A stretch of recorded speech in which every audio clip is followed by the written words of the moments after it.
وقتها والسيسي في شهر نوفمبر 2023 لما طلعوا واتكلموا وقالوا ان غزه والمقاومه في غزه هم جزء لا يتجزأ من الامن المصري على الحدود الشرقيه، وتصريحات رسميه ما حدش يقدر ينكرها. تمام؟ هذا رقم ثلاثه. رقم اربعه، بتكلموني على قصه الامن القومي. كان فين الامن القومي بتاعك لما تم احتلال محور صلاح الدين وراجعوا تصريحات النظام الاعلامي في شهر يناير وشهر فبراير 2024 وشوفوا كلامهم كان ايه بناء على اتفاقيه كامب دي باتفاقيه الخراب. يعني رقم ثلاثه، رقم اربعه ولا خمسه مش فاكر. المهم نيجي بعد كده تم محور صلاح الدين في ابريل 2024. طيب كان ايه رد النظام المصري؟ كان ايه رد الجيش المصري؟ لا يا جماعه اصل دي مش منطقتنا. طب نيجي نرجع اتفاقيه كامب ديفيد لانها لا من ضمن المنطقه الحدوديه ومن ضمن المنطقه الممنوع ان هم يخشوها بعتاد او باليات، وتم احتلالها وانت واقف صامت.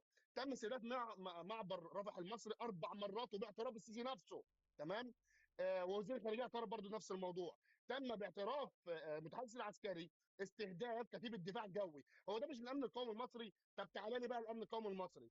هم اهل العريش الارض بتهجروا منها، راح لمين؟ راح المستثمر، وبناء على الدستور المصري، الدستور المصري في ماده بتنص انه لا يجوز تهجير المصريين الا للمصلحه العامه فقط.